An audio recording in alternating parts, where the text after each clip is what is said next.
우리의 죄의 결과로 노아의 홍수가 끝난 후 이제 다시는 모든 생물을 홍수로 멸하지 않으시겠다고 말씀하시며 보여주신 무지개 언약. 오직 하나님의 말씀에 순종하여 모든 것을 버리고 나아갔던 아브라함에게 큰 민족을 이루고 복의 근원이 되리라 하신 소망의 말씀.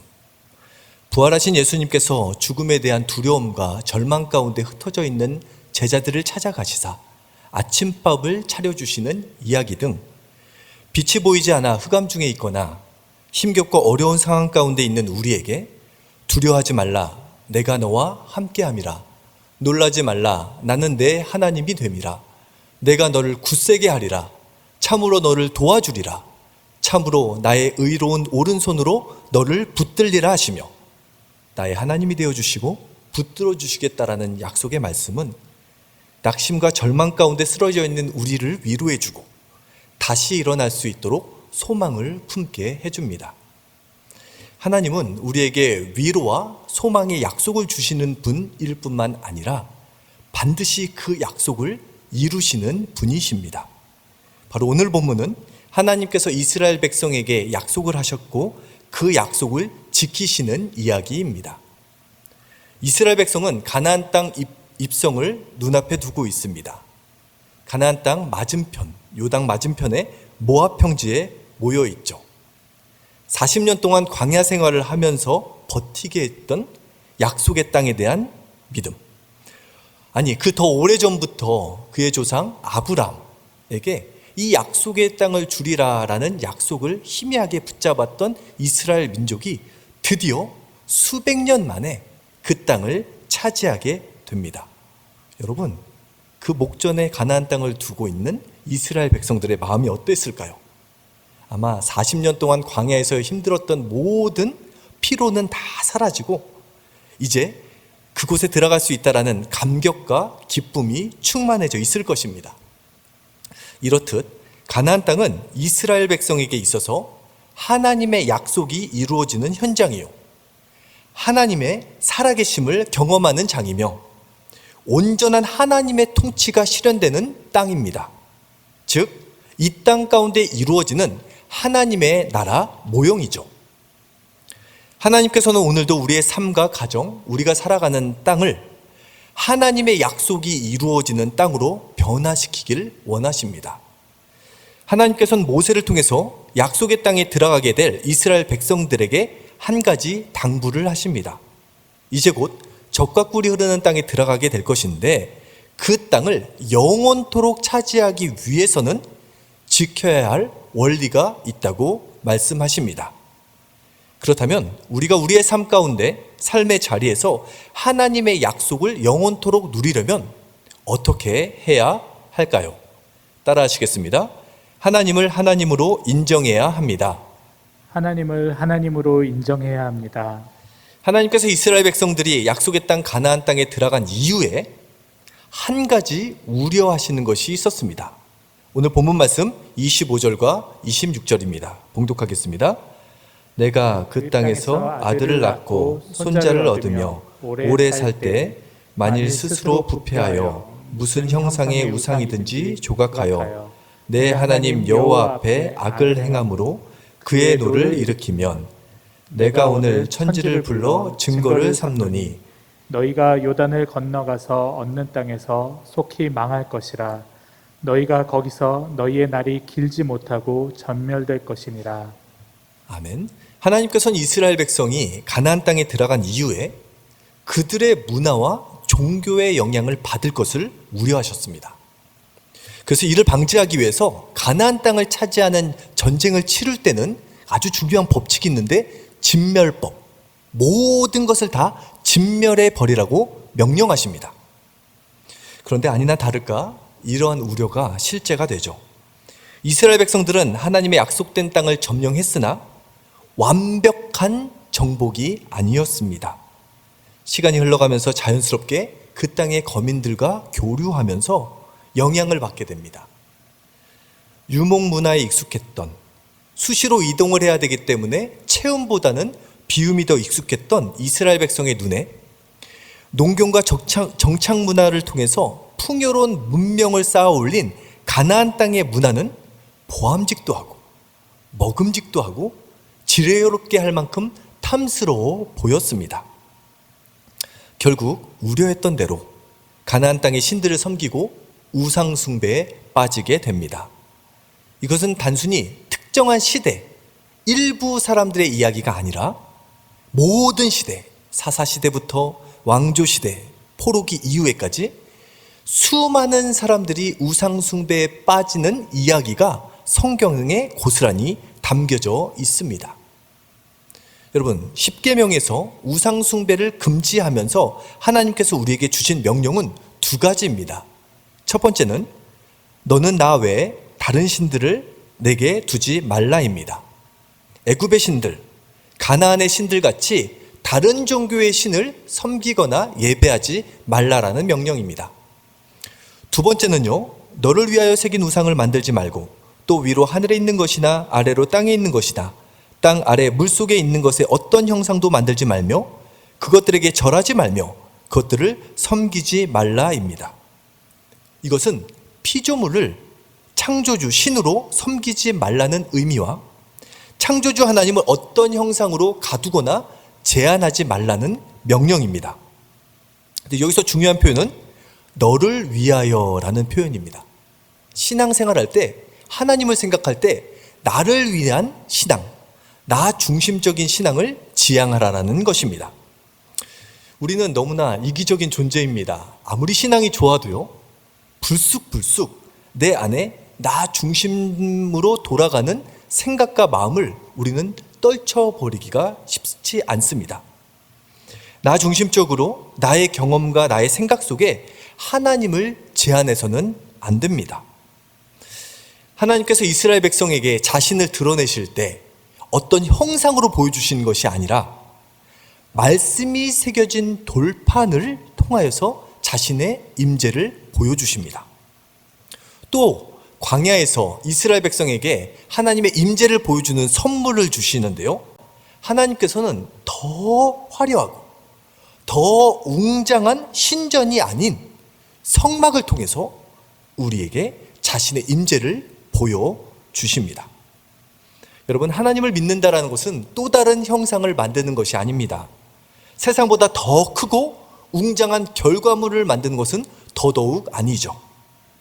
온전한 믿음이란 끊임없이 형상을 깨트리는 것입니다.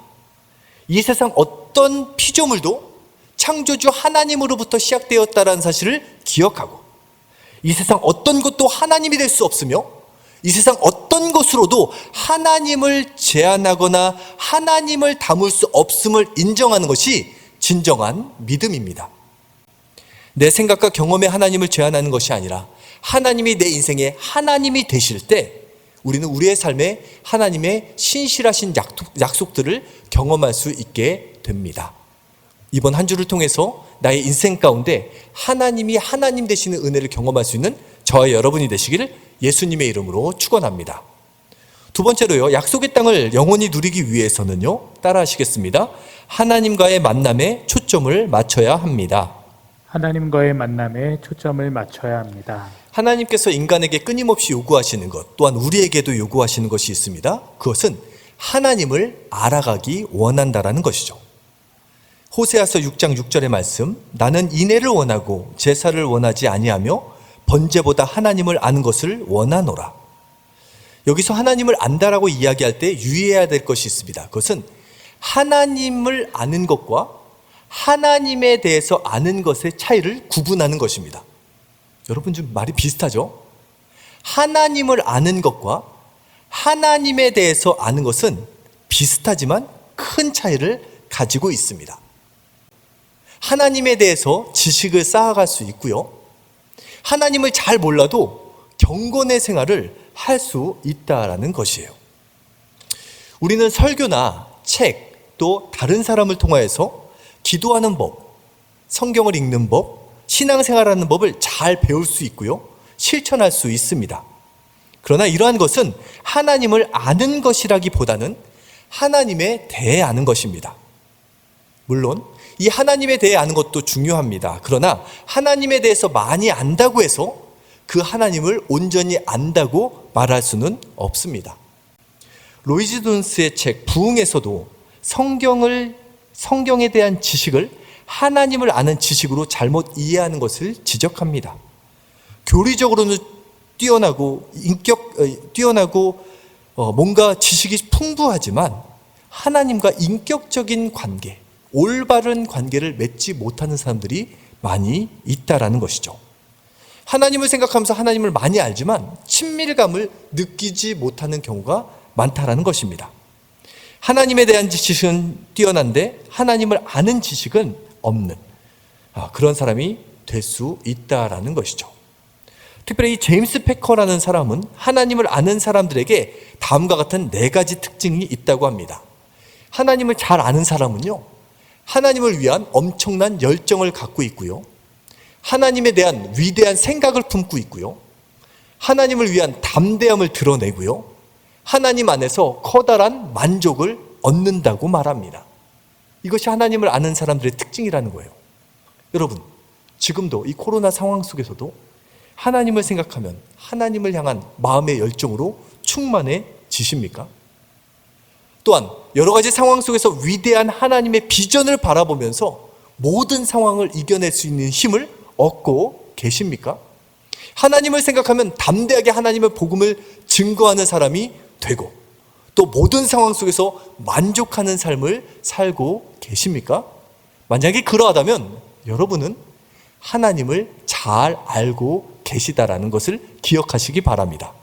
그런데 그렇지 못하다면 하나님에 대한 지식을 많이 쌓는 것보다 이제부터는 하나님을 알아가시기 바랍니다.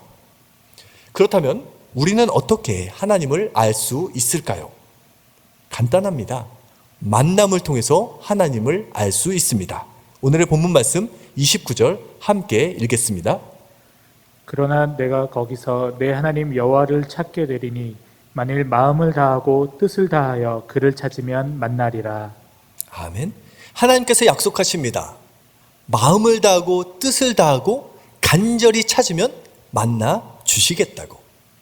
예레미야서 29장 12절 13절 말씀입니다. 너희가 내게 부르짖으며 내게 와서 기도하면 내가 너희들의 기도를 들을 것이요 너희가 온 마음으로 나를 구하면 나를 찾을 것이요 나를 만나리라. 여러분, 마음을 다하고 뜻을 다한다라고 표현할 때 이 뜻이라는 단어의 히브리어는 네페쉬라는 단어입니다. 이 네페쉬라는 단어의 뜻은 영이라는 의미가 담겨져 있고요, 또 다른 의미는 전 인격적인 존재를 의미하는 단어가 네페쉬입니다. 그러니까 한글 성경에는 뜻을 다한다라는 표현을 했는데 이게 원어적 의미는 모든 것을 다하여 하나님을 찾는다라는 의미예요. 우리는 예수님을 만나요. 예수님을 통하여서 하나님을 만날 수 있습니다. 또한 이 성막의 과정은 오늘 우리에게 예배를 통하여서 경험되어집니다. 여러분, 예배를 통해서 우리가 궁극적으로 바라봐야 되는 것은 무엇입니까? 오늘 예배를 잘 드렸어. 한 주도 좋다. 오늘 예배 어떤 설교를 통해서 감동을 받았어. 찬양 중에 뭔가 마음에 뭉클함이 있었어. 물론 은혜 받았어. 이런 것도 다 좋지만 우리가 궁극적으로 예배를 통해서 지향해야 되는 것은 무엇입니까? 바로 하나님을 만나는 것입니다. 기도 가운데 하나님을 만나고, 찬양 가운데 하나님의 임재하심을 경험하고, 말씀 가운데 하나님의 음성을 들으며 나를 위로하시는 하나님의 숨결을 경험할 때 우리는 이 세상을 살아갈 수 있는 힘을 하나님과 만남을 통해서 얻게 되는 것입니다. 요한복음 4장 24절 말씀입니다. 하나님은 영이시니 예배하는 자가 영과 진리로 예배할지니라. 코로나로 인해서 예배를 드리는데 많은 제약이 생겼습니다. 가장 가슴 아픈 게요, 현장 예배를 드리고 싶으시다고 어르신들이 백신 주사 맞으신 분들이 많아요. 그런데 방침이 좀 바뀌어가지고 지금 현장 예배에 못 오시는 권사님들 생각하면 그래도 그 중심은 하나님께서 기쁘게 받으셨겠다 생각을 해봅니다. 우리는 여러 가지 상황으로 인해서 온라인 예배로 예배를 드리는데 많은 제약이 있습니다. 예배에 집중하는 것이 얼마나 어렵습니까? 그런데 여러분, 집중하셔야 됩니다. 예배를 단순히 드렸다로 끝내는 것이 아니라 예배를 통해서 하나님을 만나셔야 됩니다. 우리가 예배를 통해서 하나님을 만나겠다라는 마음을 다하고 영혼을 다하고 나의 모든 것을 집중한다면 하나님께서는 반드시 우리를 만나 주십니다. 또한 하나님과의 만남의 자리는 광야에서 이루어졌습니다. 우리가 하나님과의 만남에 초점을 맞춘다면 우리는 광야에서도 빈들에서도 삶의 자리에서도 하나님을 만날 수 있습니다. 이번 한 주 동안 하나님과의 만남을 사모하시는 저와 여러분이 되시길 주님의 이름으로 축원합니다. 하나님의 만남을 사모하며 하나님을 알아감을 통하여서 하나님과 동행하는 복된 한 주가 되시길 예수님의 이름으로 축원합니다. 마지막으로 하나님의 약속을 누리기 위해서는 따라하시겠습니다. 언약을 지키시는 하나님을 기억해야 합니다. 언약을 지키시는 하나님을 기억해야 합니다. 하나님의 약속은 영원히 변하지 않습니다. 또한 하나님은 그 약속을 잊어버리지 아니하십니다. 오늘 본문 말씀 30절과 31절입니다. 같이 봉독하겠습니다. 이 모든 일이 내게 임하여 환난을 당하다가 끝날에 내가 내 하나님 여호와께로 돌아와서 그의 말씀을 청종하리니 내 하나님 여호와는 자비하신 하나님이심이라. 그가 너를 버리지 아니하시며 너를 멸하지 아니하시며 내 조상들에게 맹세하신 언약을 잊지 아니하시리라. 아멘. 우리가 환난 중에 또한 고난과 역경 중에 그 고난과 역경과 징계도 하나님의 사랑임을 기억해야 됩니다. 그런데 특별히 우리가 힘들고 어려운 상황에 놓여 있을 때 잊지 말아야 되는 것이 있는데요. 그것은 우리가 믿는 하나님이 자비하신 분이라는 사실을 꼭 기억하셔야 됩니다. 이 자비하신 하나님이라는 표현에서 이 자비라는 단어가 레헴이라는 단어를 쓰는데요. 이 레헴은 어머니의 자궁을 의미합니다. 여러분 한번 상상해 보세요. 우리가 하나님의 자궁 안에 들어있다는 것을 상상해 봅시다. 어떤 것이 보여집니까? 칠흑 같은 어둠입니다. 우리가 엄마의 자궁 안에 어떤 빛이 있겠습니까? 보이는 것이 없어요. 또한 붙잡고 만져지는 것도 없을 것입니다. 그런데요, 어머니의 자궁, 칠흑 같은 어둠 속에서 우리는 무엇을 할 수 있습니까? 어머니와 아이가 탯줄로 연결되어 있는 것처럼 우리가 고난과 역경 중에 자비하신 하나님을 기억한다면 생명줄로 우리를 연결시켜 주시는 하나님의 은혜를 경험할 수 있게 됩니다. 우리는 하나님을 눈으로 볼 수 없지만 하나님의 존재를 느낄 수 있습니다. 특별히 환난 중에 자비하신 하나님을 기억해야 합니다. 그렇다면 우리가 어떻게 환난 중에 자비하신 하나님을 기억할 수 있을까요? 한 가지 신앙 습관을 소개하려고 합니다. 덕분의 신앙입니다. 우리가 인과관계를 표현할 때 선택할 수 있는 세 개의 단어가 있습니다. 첫 번째는 덕분이라는 단어, 때문, 탓입니다. 이 세 단어를 사전적인 의미를 살펴보면요, 덕분은 베풀어 주신 은혜나 도움을 뜻하는 말로 긍정적인 의미를 담았을 때 사용하는 단어입니다. 그리고 때문은 어떠한 일의 원인이나 까닭을 의미하는데요, 이 때문이라는 단어는 긍정적일 때나 부정적일 때 동시에 사용할 수가 있습니다. 근데 우리가 실생활에 이 때문에를 사용할 때는 대부분 부정적인 뉘앙스가 덕분에보다는 훨씬 많음을 느낍니다. 마지막 탓인데요, 이 탓은 부정적인 현상이 생겨난 까닭이나 원인을 뜻하는 말로 부정적인 맥락을 쓸 때 사용합니다. 덕분, 때문, 탓. 여러분은 어떤 단어를 많이 사용하십니까? 저의 인생을 돌이켜보니까 제가 청소년기에 가장 많이 썼던 것이 탓인 것 같아요. 아버지 탓, 친구 탓. 특별히 저는 어린 시절 저희 아버지께서 잘 나가시다가 보증을 쓰셔서 모든 재산을 날리셨던 때가 있었습니다. 하필 그때가 제 청소년기였어요. 너무 힘들었습니다. 그때 막 힘들고 어려울 때마다 아버지 때문에, 누구 때문에 끊임없이 탓했던 제 자신의 모습을 생각해 봅니다. 그러다가 이제 청년기에 들어와서 신학교에 들어간 다음에 좀 바뀌었어요. 때문에로 바뀌었습니다. 무엇 때문에, 무엇 때문에. 근데 지금은 그 은혜가 좀 바뀐 것 같아요. 이 덕분에라는 단어를 많이 사용하게 됩니다. 비록 아버지께서 보증을 쓰셨지만 내가 아버지 덕분에 힘든 것을 경험하면서 다른 사람의 아픔을 함께 공감해 줄 수 있는 목회자가 되었구나. 이렇게 생각하니까 마음이 얼마나 편안해지는지 모릅니다. 여러분, 이 세 가지 단어 중에 어떤 단어를 활용하느냐에 따라서 그 사람의 인생의 결과는 달라집니다. 탓과 때문에는 원망을 낳고요, 덕분에는 감사를 낳습니다. 제가 오늘 설교를 준비하면서 시 한 편을 떠올리게 되었습니다. 제목은 덕분에 나는이라는 시입니다. 무언가를 바랄 때면 생각한다. 간절한 것은 하늘에서가 아니라 내가 딛고 선 땅에서 내 손으로 울며 씨 뿌릴 때 구해진다는 것을. 무언가를 갖게 되면 생각한다.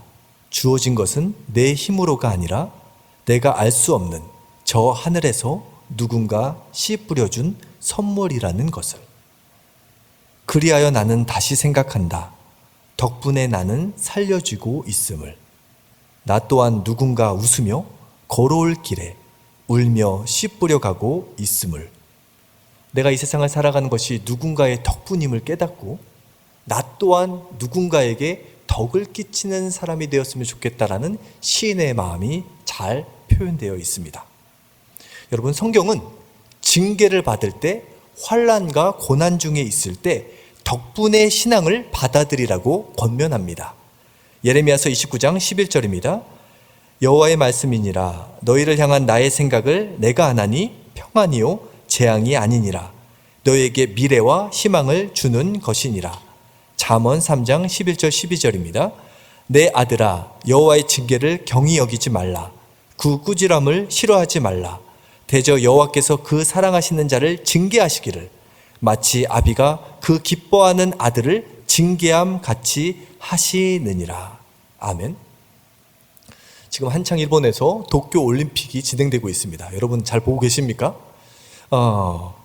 이번 도쿄 올림픽에서 가장 인상적이었던 선수가 하나 있는데 김재덕 선수입니다. 보통은 이 조용하고 고요한 것이 익숙한 양궁 경기장에서 막 포효하듯이 화이팅! 화이팅을 외치는 그의 모습이 처음에는 되게 낯설었습니다. 17세 어린 김재덕 선수의 인생의 이야기를 들어보니 그 이후에 그 행동이 조금씩 이해되기 시작을 했고 그 이야기가 감동이 되었습니다. 이 어린 나이에 부모님의 이혼으로 6살 때부터 할머니 손에서 성장한 재덕군은 초등학교 3학년 때부터 양궁을 시작했다고 합니다.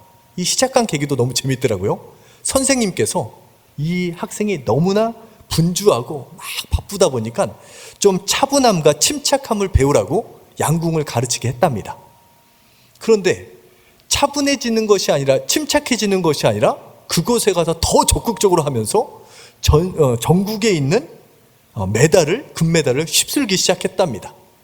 그러다가 이번 17살의 나이에 도쿄올림픽에서 2관왕, 금메달 2개를 목에 걸었습니다.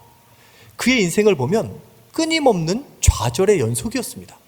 그런데 그 고난을 이겨냈기에 금메달을 목에 걸을 수 있었죠. 그렇습니다. 어떠한 고난도 우리를 넘어뜨릴 수 없습니다. 우리가 힘들고 어려울 때 자비하신 하나님, 우리가 그 모태 안에, 그 자궁에서 탯줄이 연결되어 있음을 기억하고 덕분에 신앙을 붙잡고 나아간다면 우리는 어떠한 역경도 이겨낼 수 있습니다. 사랑하는 운전가족 여러분, 하나님께서 이미 우리에게 풍성한 은혜를 부어주셨습니다. 이번 한 주도 나의 삶과 가정과 일터 가운데 하나님이 하나님 되심을 선포하고 자비하신 하나님과 동행하며 덕분에 신앙을 붙잡고 하나님의 약속을 온전히 누릴 수 있는 저와 여러분이 되시길 예수님의 이름으로 축원합니다.